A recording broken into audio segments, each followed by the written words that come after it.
Зетот на принцот Вилијам и принцот Хари, Роберт Фелоу, почина на 82 годишна возраст.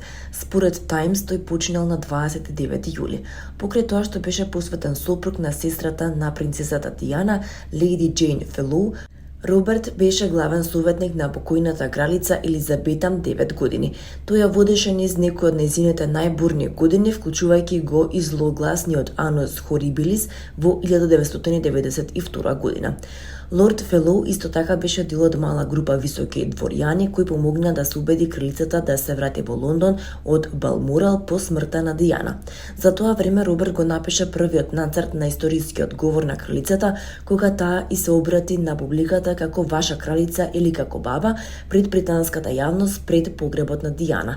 Конечната верзија на овој познат говор ја напиша Лорд Фелоу, кралицата и нејзиниот приватен секретар Сер Робен Јанврин.